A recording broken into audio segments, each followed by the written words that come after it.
welcome to the Professional Investment Podcast. I'm Charlotte Moore, award-winning journalist and co-founder of Moore Square Communications. Each episode, we welcome a guest to the show to share their news story of the week. And I'm delighted to welcome Phil Butler, Deputy CIO for People's Pension. Welcome to the show, Phil. Thank you, Charlotte, for having me. Delighted to have you on the show. Do tell us, what is your news story of the week? So the news story of the week that we've picked is the one from LCP around the progress on master trust and climate change policy and advocacy. And for me, right, it resonates with what we're trying to do here at People's Partnership. LCP are doing some great work and research in that space. We've been interacting with them on sort of the higher level plane of sort of system stewardship and how this is all sort of interlinked.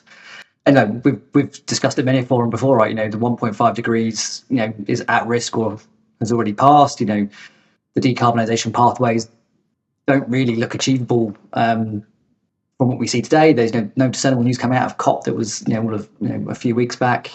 And obviously government policy is struggling to counter the balance between current politics that's driving people in the economy versus the real world struggles and interacting with long-term policy like climate change, right, which was what the LCP article was about. So for us, right, we're aligned to climate indices. They've been a really cost-efficient way to construct climate risk within our portfolios, but at the same time, climate risks are actually poorly priced within markets. You tend to get unintended tracking error consequences, or you dial up risk in other areas in corporate governance. And Tesla would be a great example of that most people and members would recognise. Yeah, the article is good in that it highlights, that a lot of progress is being made at the high level and people are kind of setting that policy, but much more needs to be done at sort of the actual implementation and thinking about how you achieve those targets, about setting out roadmaps and making sure you have better ways of measuring where that engagement actually leads to positive change. Do you think that's a fair criticism? Yeah, I think in short, I think it probably is fair. I think evidence and the extent of climate change is evolving, but it's there, temperature warming. We've all seen weather that's a little bit more erratic, whether it be locally or on the news, right? So I think that's pretty fair that what's been enacted in the reality, but clearly that's a more complicated set of events than causal of A interacting with B. So my boss, Dan McCulster, has spoken about how this needs to be unpacked, involved, like the reporting, People's Partnership here. We want to make sure that we are trying to be at the front of that and trying to make sure that we're giving transparency and helping our members understand that. I think in the short term, we've discussed, right, policy headwinds are a challenge, both for individuals, but cost of living. People don't want to pay more money for clean energy. It would be, I think, a very live example for a lot of people. But also just financial maturity with pension schemes and trying to strike the right balance between the impact and return today versus that financial risk of climate in the future. I think resource constraints in teams as well, right? Our portfolio has 10,000 odd securities in it, right? Our responsible investment team is 6 people, and we lean heavily on our asset managers to try and help do that. But that's a lot of coverage to try and get. And currently, a lot of it's done around engagement, voting on those voting records for shareholders, and they don't always enact change immediately, right? They can be slow burns, they can get refuted straight off the bat. So our objective is to try and manage the financial risks, and secondarily, where financial outcomes are not compromised, then you try to be a steward in a way that contributes towards a better world for our members to retire into. I think that's a narrative that lots of asset owners would aspire to and try to align to. We think we're maybe slightly ahead of that, but it's really hard to try and actually do. And for us, we remain clear that the asset owner and their managers, the people that they ask to manage the assets on behalf of their members for, that relationship's crucial in trying to get the stewardship engagement piece complete. So we need to evolve our data capabilities in partnership with index providers or with those managers, rather than it's entirely your problem and we'll just be the receiver of the output that you give us. So that has to work in tandem. And I think we've made some headway as well, right? So Leanne Clements, who's our head of responsible investment and People's Partnership within the investments team, she led a coalition of asset owners, co-authored and endorsed the asset owner statement on climate stewardship. And, that Brunel and Scottish Widows were part of that, and they made it quite clear that we need to come together more in more forums, try and target areas where we think we've got expertise or that are important to us. And, they define their 5 principles. But the only way that you're going to make headway is to try and interact with these asset owners. So for those who are unfamiliar with this stewardship, right, it's industry and market public engagement. It's not always with companies, right? It's also with people who set the rules and can help shape the wider economic framework. Where permissible, should have our asset managers collaborating with each other. Why have all these asset managers who are typically in fierce competition fighting along all lines? There should be priorities, and those priorities will differ, right? For managers or for asset owners, then that can vary through time. Systematic approach. Leanne is, our expert on systematic approach, and that's important, right? To make sure that you're thinking about it from the higher arching level. And then stewardship, right? It's we like that alignment between asset owners and asset management, and that will be important as you go forwards. I appreciate the point you make about resources, and even with 6 people in a responsible investment team, when you have 10,000 stocks, it can be difficult. But you do need to start somewhere with a plan, right? And then with a set of priorities, because it's unrealistic to expect that you're going to influence the decisions of 10,000 companies. But you can do your sort of Pareto principle of thinking of which 20% contribute the most 80% of the climate change risks. Is that where you at least have to start, and then start working on what kind of process and system and relationship you're going to have with other asset owners, with policymakers, and with your asset manager to actually make that into a meaningful process and not just a talking shop? Yeah, I know you were spot on there, right? And so our RIPI, responsible investment policy, came out in 2024, right? And within that policy, we highlight our stewardship priorities. So climate change, nature, human rights. And to your point, therefore, when we as asset owners look through our stewardship lens, they're the 3 sort of pillars of priorities that we have. Now, that's not to say that you don't then care about the rest, but you're trying to create some framework of how we should dedicate some of our time. Now, within our interactions that we have with our underlying asset managers, we then have an investment management agreement that allows us to get certain reporting and certain requirements. And again, we will evaluate our managers based on the output and their engagement, and are they taking the areas we would expect them to seriously. Your point around the carbonation, I think, was really fascinating, because we touched on very briefly earlier how index providers, so they've helped us evaluate companies on a sort of maybe very linear metric on carbonization and future pathways. And that's given us an immediate great leap in terms of understanding, but also how we want to frame those indices. Mm-hmm. And on the whole, I think that's worked really well. But we're then saying that the environment of which that is working in is under pressure, is changing, it's evolving. So but probably those indices need to reflect and bend to the new things that are happening in the world. So for me, the decarbonation was a great start. It's maybe given you some unintended consequences in the short term. But as with each year and each day that goes past, we get better data, a better involvement in terms of what models can do. And therefore, we should better do better in the future, right? And that's something that we as a team are working on. So I think everything you say was correct, right? Prioritize those areas that mean a lot to you. Try and get your managers to focus on areas that they can have the highest impact, and therefore you should be a bit meet in the middle with things. And for us, with our managers, we meet at least on a quarterly basis, and that covers both your sort of financial performance metric, but also on the RI stuff, because that's equally important. And then every annum we get a variety of reports, and we sit down and we evaluate how our asset managers are doing relative to our expectations. And the beauty of that and the framework that Leanne and the team have created, right, is when we all know what good looks like, but we can always do better, right? And then it's making sure there's stretch objectives at all points in different areas, and that way we can help the course of direction of not just the asset managers, but the index providers, and then reflecting on ourselves and what our peers are doing as well.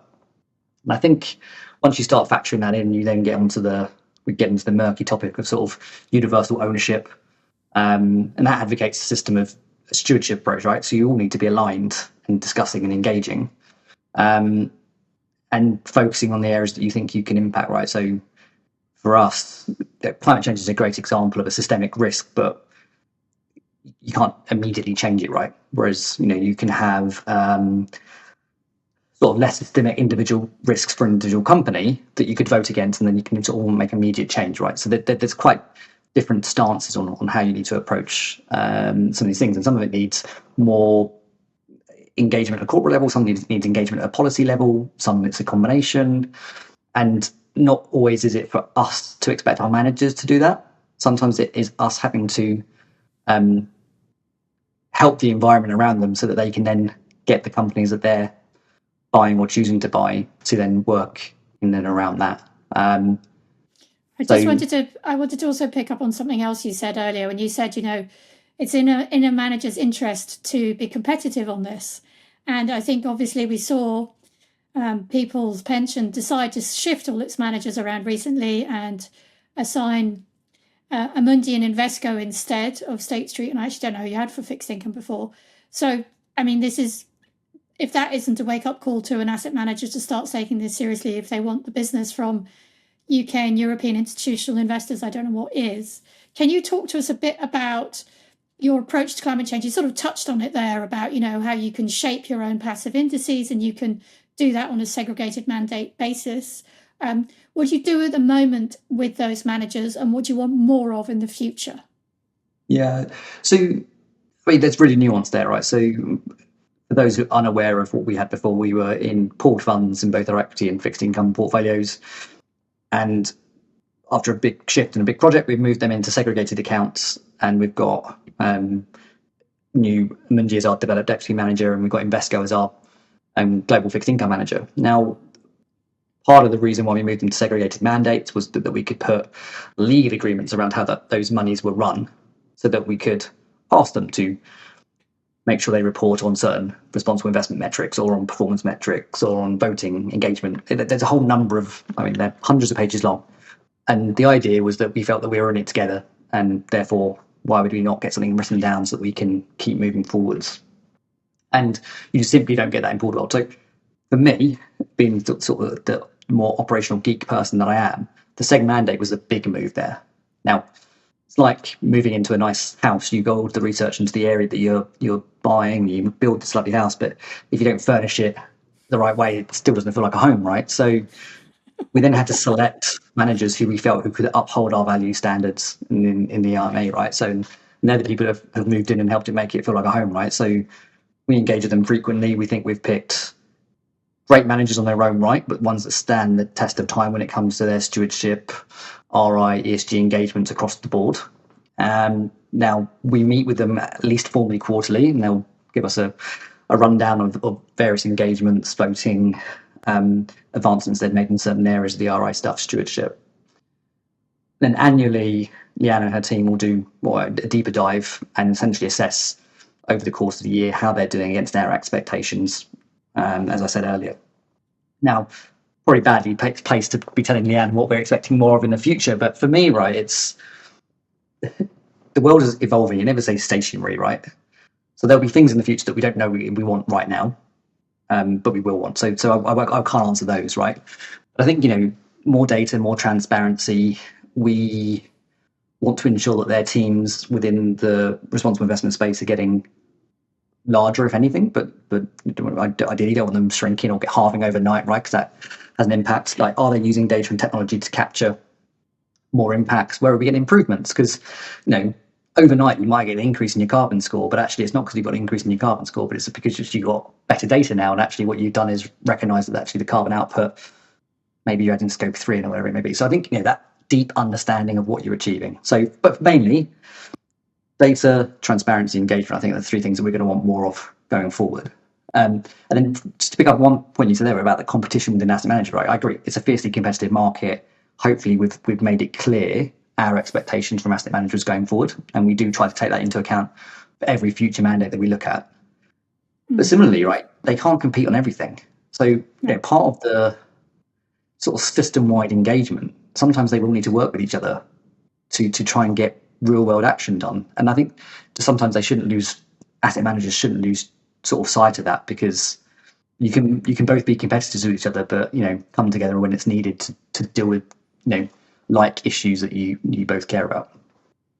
Yeah, and I mean, I think that's a really valid point, but it's becoming increasingly difficult to do that in the current political environment. We've seen all the sort of joint action platforms really collapse, whether it's Climate Action 100 plus or people are really, there's a massive, everything I hear from the institutional investment space is nobody's attitude towards sustainable investment has fundamentally changed. They just don't talk about it. So there's a massive amount of green hushing that goes on. And it's very difficult to campaign if you're silent. So I think that does hamper how effective a steward you can be. And I wonder if that doesn't maybe make you more interested in private assets where things can be done behind closed doors and written into agreements. And you can feel like you could be more effective than you can be on the public fronting sides. And you can also be involved earlier on in the sustainability journey, whether it's about mitigating risk or finding new technology, that, just be at that very early growth phase. Is that part of the appeal of private assets within the sustainable investment space? Short answer is yes. So for anybody who doesn't want to listen to the rest of it, can turn off. Right? I think No, just ultimately, I have to always ask an open question that you can't answer with yes. So that's terrible. no. Give me more than that. You made me an awful journalist. No, but I think the really simple answer is ultimately yes. But the answers to it are so much more reasoned than that, right? Because I think if we take a step back, right, you're right. All the policy stuff, right, I get why we all work within boundaries, right? So you can see why people have to navigate it in special ways to try and survive this term, this chapter, right, and hope that there's something better at the end of it. And I'm a glass half full type person, and I think that environment we live in, that will evolve and will come out the other side, and the catalyst for it coming out the other side might be a change of personnel, change of policy direction, new technology. Maybe there's a disaster in the world that makes people step up and realise, right? So I think it's always hard to know what will be the catalyst for future change, but I believe that it will come eventually. As for private assets, right, so really, really high level, I think with private assets, you get access to technologies that actually have this positive externality change on the world, right? So I think there's a direct, real world, closer entanglement element. And then you answered it very cleverly for me, right? Which is you have ownership. So, for the biggest companies in the world, you might have small percentage numbers of shares and you can vote on those, but if no one else agrees with you, they don't matter, right?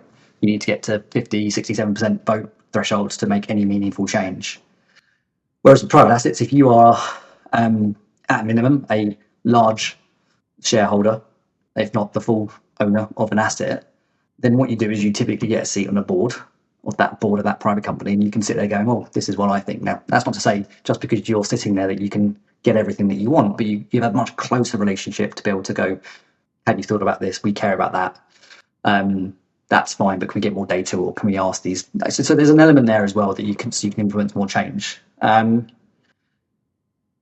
I think as you then start breaking down that a little bit further, you then start realizing that increased traction also then gets you sometimes more industry engagement or sort of policy engagement. Because how many times have you put on the news and the owner of Heathrow has managed to get a meeting with someone in government, but if you're just a public company, it can sometimes be very hard. You feel like you're not listened to. So there can be benefits to owning them sort of beyond that. And I think going back to what I was saying earlier about segregated mandates, it's therefore important for us in the medium to long term to make sure that we own these assets in a structure that enables us to continue having that control, right?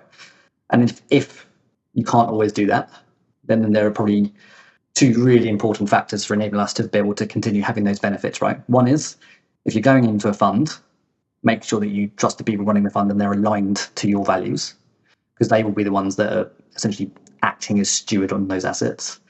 And second, if you're going to partner with someone, same rules apply, right? You need to trust them, and they need to believe that they're going to want the same things from you, because then you can pull together and sort of come through the other side.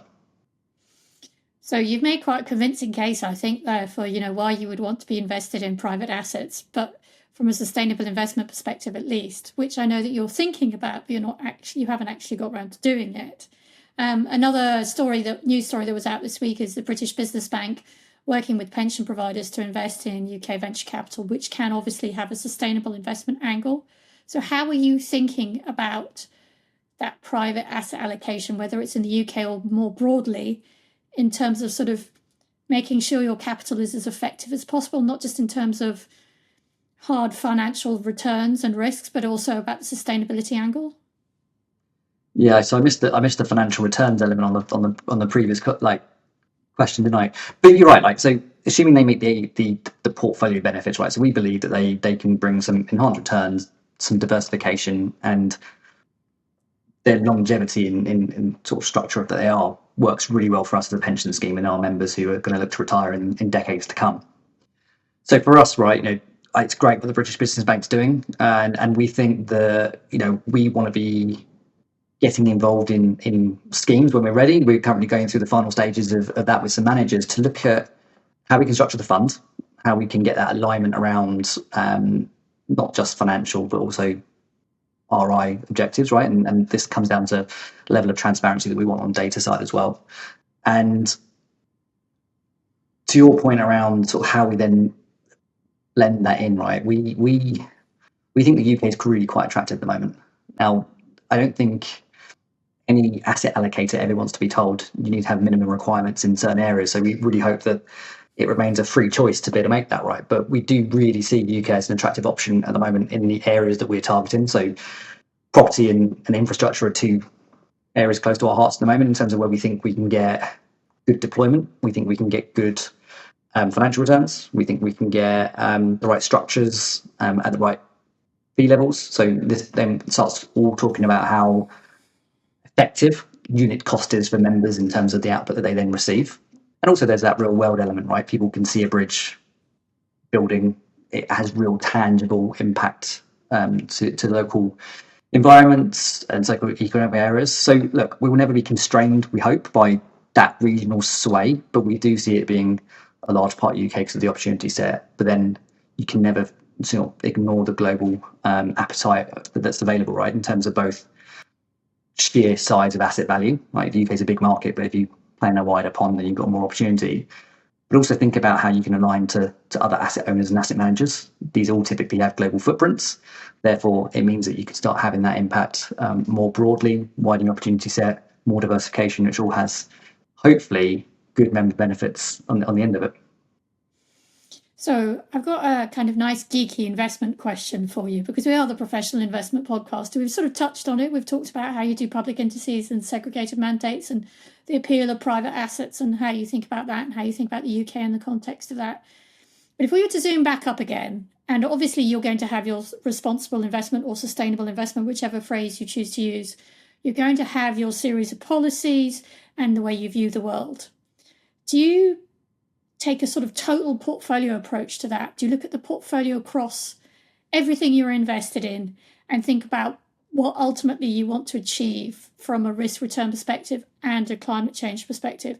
And then do you also consider that across the lifetime of a member? If we were to say a member started you with 20 and stayed all the way to 60, do you think about what you're using your capital to achieve over that lifetime and how you're going to embed that in each and every asset class? Yeah, so look, I think the way that we think about responsible investment, I mean, that naturally will evolve. I've said that. I think I've said the word evolve several times during this chat, right? But I think naturally it will, and you therefore need to position yourselves to be able to take advantage of that evolution as it comes. To break down your questions further, right, I think the asset owner collaboration is going to be really important. It underpins all the challenges. It also has barriers, but that collaboration is really important. Only a few months ago, we sort of announced there's a cohort of investors who are looking at this sort of system level sustainability, opportunity and risk, and trying to see how we can help coordinate with each other, again, helping move that forward. But you explicitly mentioned obviously how we think about that for members, right? So indirectly they will benefit from that, right? But you're right. We have one master. For those who aren't familiar with us, we have one master trust here. So for people in their growth phase or accumulation phase, depending on the language people want to use, they're in one master trust, right? So we've got people who are day one into work. Wealth building, I think, is preferable. Anybody knows what we're doing. I think of it as two phases: wealth building and wealth spending. Well, in that though, we've got people who are day one into the accumulation of assets, and people who are 15 years, and they all were in the same pot, right? So it could be very hard to pinpoint a member and go, this is exactly what they want, right? So we have to look at the membership as a whole and think about how we want to structure that investment product based on the investment objective, and how we can maximize those financial returns within the level of risk that we think is acceptable for those members and for our member base. And each member base will be different for every asset owner that you speak to. So for us, right, there's that. There's also the journey, to your point, whether you're spending, and there's various points during that journey you have different risk preferences. And back to private assets, we think they have a place probably in the portfolio all the way along that journey, because that's a long journey for people who are unaware. That's a long journey, and those assets can give you a variety of benefits throughout that journey. Public assets, again, they're more likely to be the ones that you dial up and down to try and get that balance across that entire journey. But I think it's therefore important that when you think about financial risks, system-wide risks, that you are trying to factor that. So your point about total portfolio, yes, we look at total portfolio based on the investment objective that we've been set by our trustees, and making sure that that moves with the times, right? They're nuanced answers to the questions at each point, but you have to dig into them, right? As you asked there, right? How do you think about it? Because you can't just assume that you got it right? And part of the glide path that we have in our fund range, right, is to ensure that no one member is heightened to too much risk at any one point, especially when, as you near the retirement age where you can take monies or you don't want to go into an income product, that you don't get hit by those big financial risks. And climate, we don't know when it's going to impact directly, right? It might all come in one big bang, or it might come through a phased approach, right? And that's what I said at the beginning, right? We need to evolve as these things materialize, and the best way of doing that is to work with other asset owners to make sure we're understanding the risks, work with our index providers to make sure that we're capturing the risks so you're not misaligned, and then working with our asset managers, as ultimately they are the best partners for stewardship in a resource constrained world. I just wonder, to be more specific, to give maybe a more specific case study, if you're thinking about the scheme member, and I know you don't use target date funds, but if you're thinking of somebody, say, who's in their 30s today, and you're thinking about when they retire in, say, 30, 40 years' time, probably 40 more accurately, do you ever sit down and think to yourself, this is the way I want the world to look by the time they retire, and these are all the climate change risks that could exist at that point, and what can I do to mitigate it along the lifetime of their journey?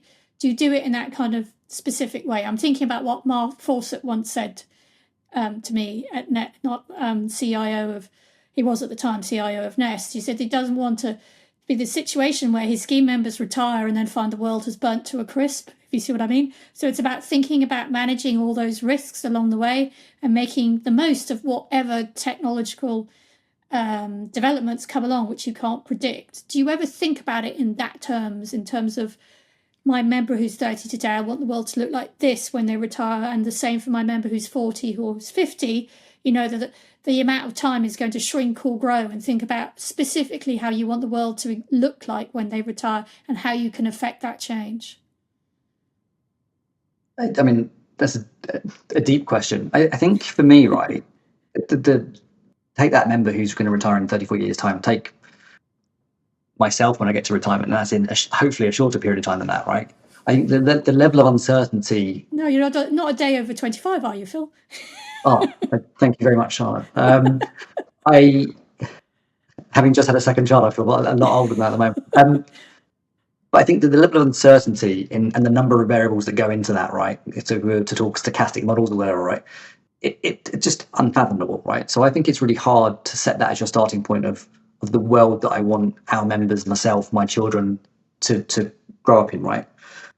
The thing, so I think it's really healthy to play out that, right? So Leanne Clements, head of RI at People's Oak, playing that out, I think it's a really good thing to do with like-minded individuals in the industry, without the industry, asset managers, because it can help shape the way you may think about things. Now, there's a difference between, therefore, you enacting something today because of what might happen in the future, because the world isn't a linear line where you have to make that decision today because this is going to happen over here. It might be that a security over here can stay in your portfolio for 10 years before it actually needs to come out of the portfolio, because it then starts to have a negative performance impact on the broader world, right?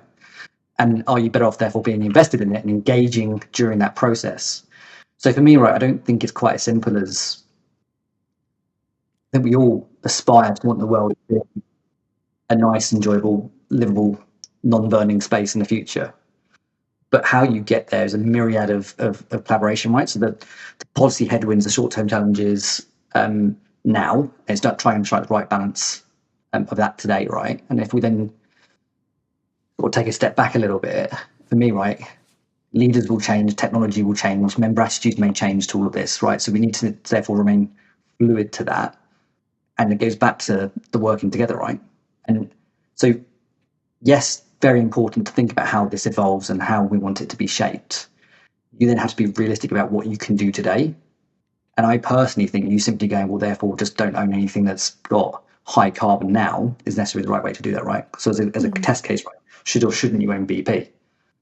For all we know, in 20 years' time, it's the green technology of the world because it unearths something. It may also not be the case. But my point is, you don't know that for certainty.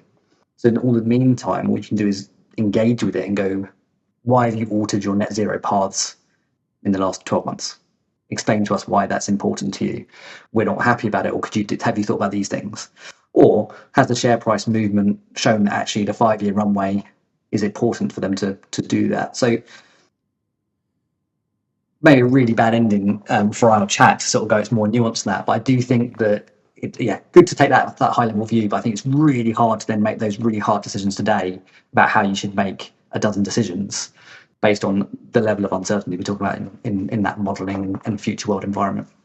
But to counter to that, at least if you have an idea, even if you find it impossible to sort of like then break down into sort of like a spreadsheet of decisions you need to make today, I also think the way human brains tend to work is if you've got kind of a very large, clear, overarching strategic objective, it does help to guide you to where you're going, even if it's almost subconscious, if you see what I mean. Even if you can't then break it down into 16 different decisions I need to make today, it can kind of give you an overarching idea that you can work towards. There's something magic that happens in the brain when we think about something in such a strategic context rather than just focusing on what's here and now.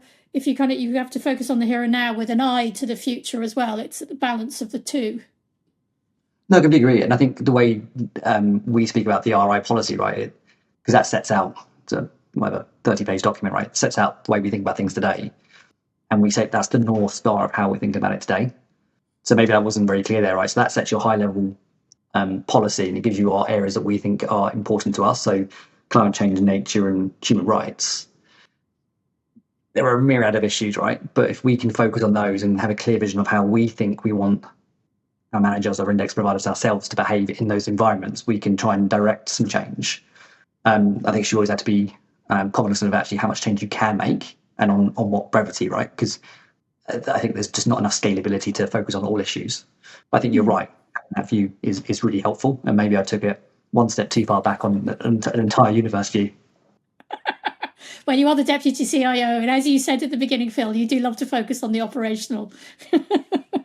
Well, it's the bit that. So I'm just providing the like the blue sky thinking here in my blue sky sweater for your blue sky shirt. I think you're spot on, right? I think you're spot on, and it's just I guess we just try to have that a little bit more focus, but other teams may then try and focus on areas that are important to them, right? And you hope that you can find like-minded people to come together with.